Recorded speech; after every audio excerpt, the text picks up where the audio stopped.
Every day, we rise, challenging ourselves to work for what we believe in. At U.S. Border Patrol, protecting our borders is more than a job. It's a calling. Agents answer the call, working together to keep our country and communities safe. If you are ready for a new mission, join U.S. Border Patrol and go beyond. Learn more at cbp.gov/careers. With Lucky Land Slots, you can get lucky just about anywhere. Dearly beloved, we are gathered here today to... Has anyone seen the bride and groom? Sorry, we're here. We were getting lucky in the limo and we lost track of time. No, Lucky Land Casino, with cash prizes that add up quicker than a guest registry. In that case, I pronounce you lucky. Play for free at LuckyLandSlots.com. Daily bonuses are waiting. No purchase necessary. Void where prohibited by law. 18+. Terms and conditions apply. See website for details. From Hollywood, it's time now for... Johnny Dollar. Hello? Hello. Johnny? Yeah, who's calling? Hello? Hang on a second, Johnny. Look, what the devil... Is that you, Joe? Joe!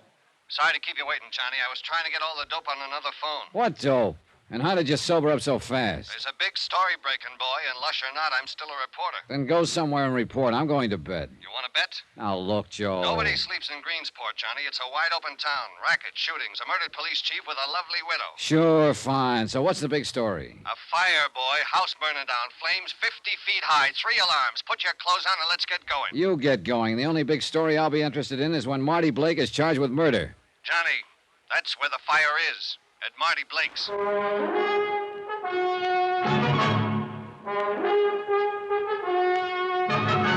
Tonight, and every weekday night, Bob Bailey in the transcribed adventures of the man with the action-packed expense account. America's fabulous freelance insurance investigator. Yours truly, Johnny Dollar.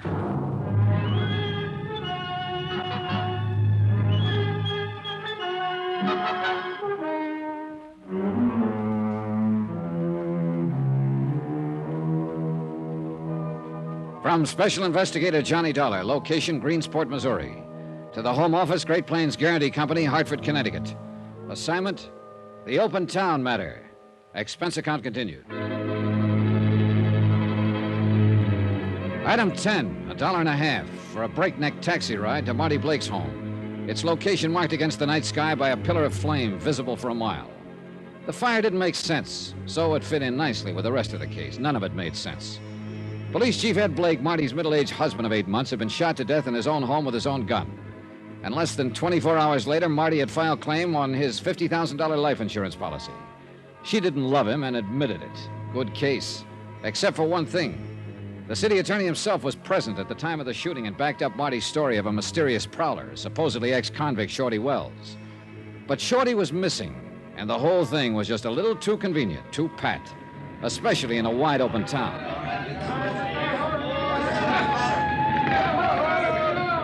Joe Cradley was going to meet me at the fire, but I didn't see him around. The flames had taken a strong hold, and the whole outside of the house was blazing. The firemen couldn't do much except try to control it, keep it from spreading, and to hold back the crowds that had collected on the street and lawns.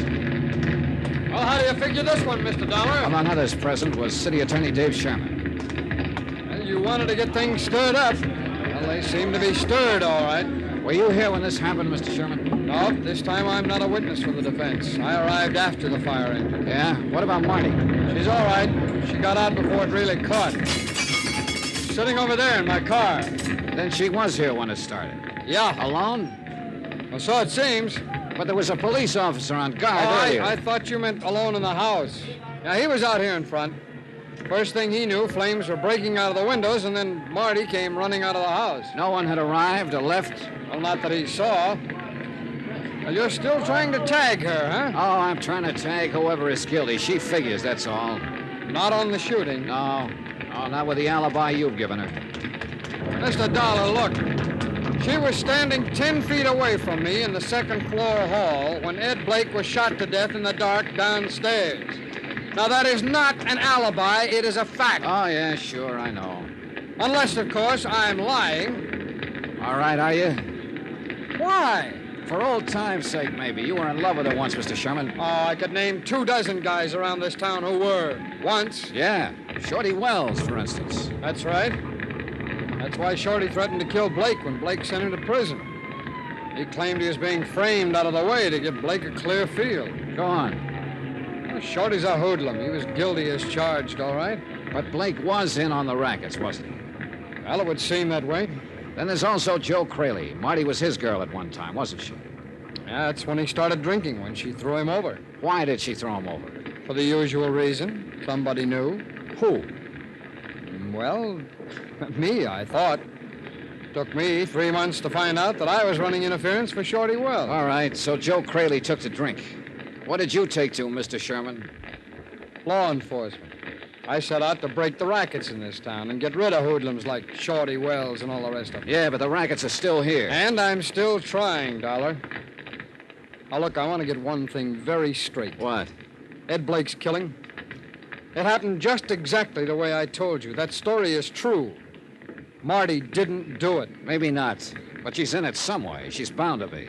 Well, that's something I wouldn't know. Everywhere you turn in this case, you keep hearing about Marty Blake. Marty Blake. She's the one link that ties everything together.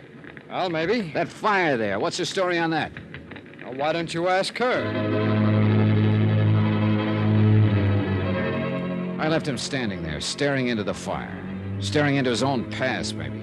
I didn't know. To me, it was still a puzzle, a question mark. And I didn't have the answer to him. Not much else, in fact. If he was telling the truth, Marty Blake couldn't have killed her husband. And so far, at least, there was nothing to show he was lying. I pushed on through the crowd of spectators, the thrill seekers, the morbidly curious, followers of fire engines, and walked toward Sherman's car. Marty was sitting there alone, subdued for once and quiet. And she looked scared. Hello, Johnny. Get in and sit with me. All right.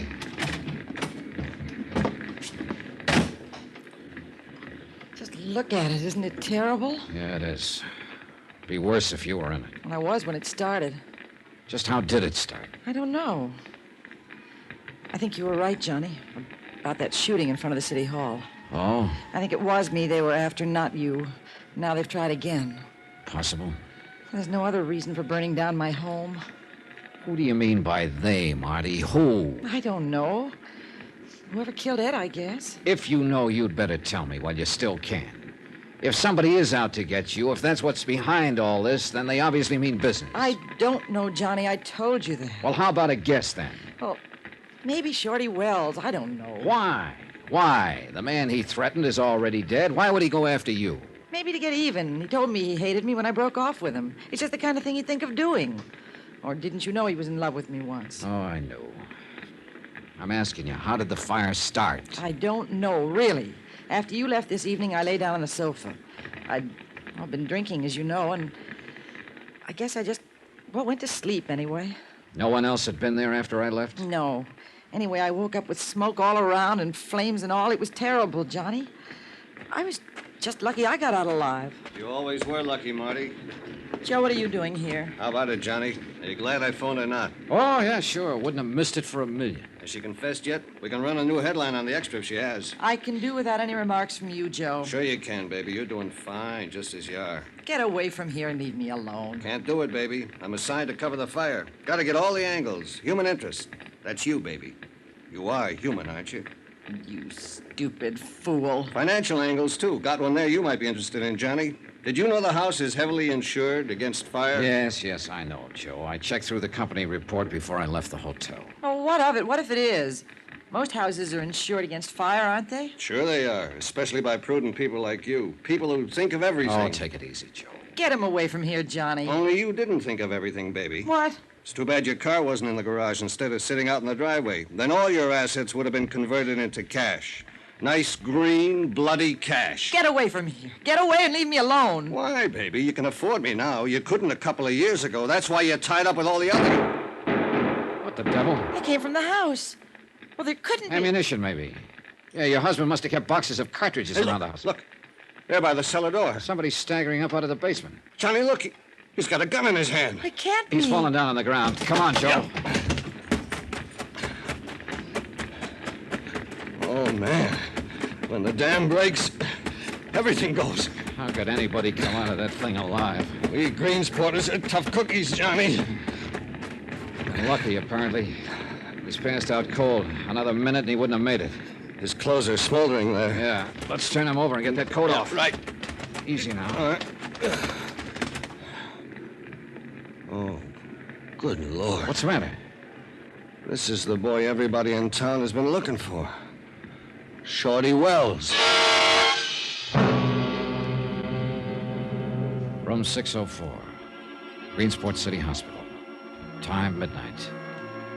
The time when the pulse of living starts to slow down.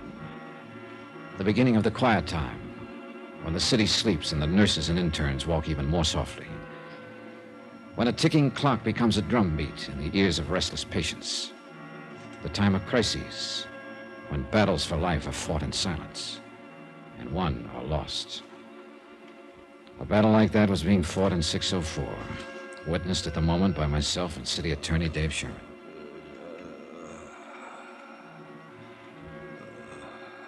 Well, this is always the tough part. The slow part of waiting it out. Maybe a long wait, Mr. Sherman. Nearly 3 hours, and he still hasn't regained consciousness. You know, I can't understand where he's been hiding out since Blake was shot. Yeah, well, it's hard to tell. I've turned this town upside down, I tell you. I just can't understand it. Oh, I can't understand a lot of things. It's just another one of a lot of things about this case that are hard to figure out. Well, it's tied up with the rackets, that's what I'm sure of. I'm not sure of anything about this mess. Yes, if we could just tag the person behind them, we could wrap it up. If we could only... Oh, excuse me. I'll get it.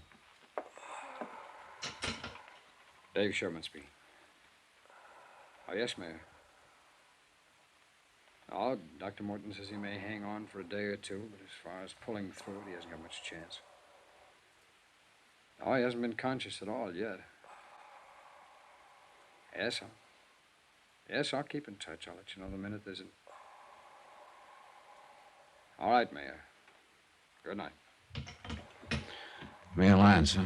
Yeah. He's a real fuss budget sometimes. He ought to go to bed. Wait a second. Hey, he's trying to talk. Oh, false alarm again. Dollar, do you think he started that fire? Oh, I don't know. If he did, he got caught in his own trap. I just can't figure what he'd hope to gain by doing Hi, anything. Johnny. Dave. Hi. Has he been able to talk yet? Not yet, Joe. Get your story found? Just under the wire. Of course, it consisted mainly of questions. Well, Shorty Wells has the answers. If he were only able to give them out. I can't figure him firing those shots, Johnny. I can't either. He fired them before he came out of the blaze. He apparently wasn't trying to shoot anyone. He couldn't even see anyone the way he's burned. I'm afraid all we can do is wait. At least we'll know the whole story once he's able to talk. Suppose he never is able. Well, he's the only lead we've had. And he's the only one we've got now. The whole case is lying right there on that bed. If Shorty Wells dies without regaining consciousness, then we can drop it and forget it. Because we're beat.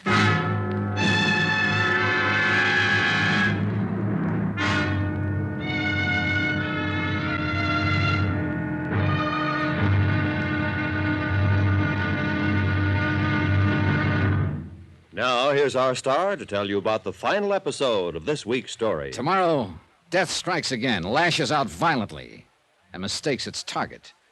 And a wide-open town blows sky high. Join us, won't you?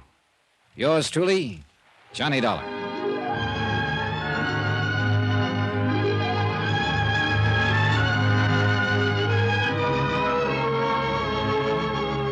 Yours truly, Johnny Dollar, starring Bob Bailey, is transcribed in Hollywood.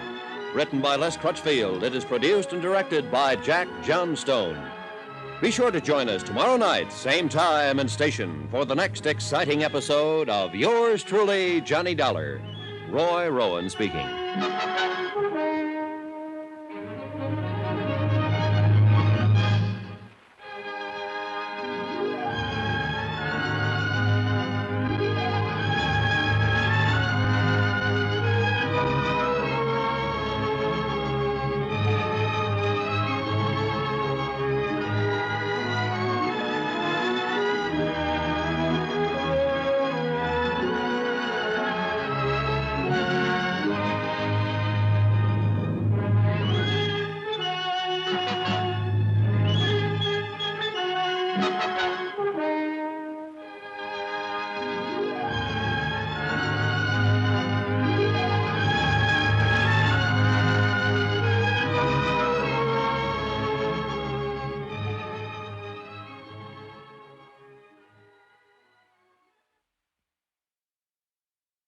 It is Ryan here, and I have a question for you. What do you do when you win?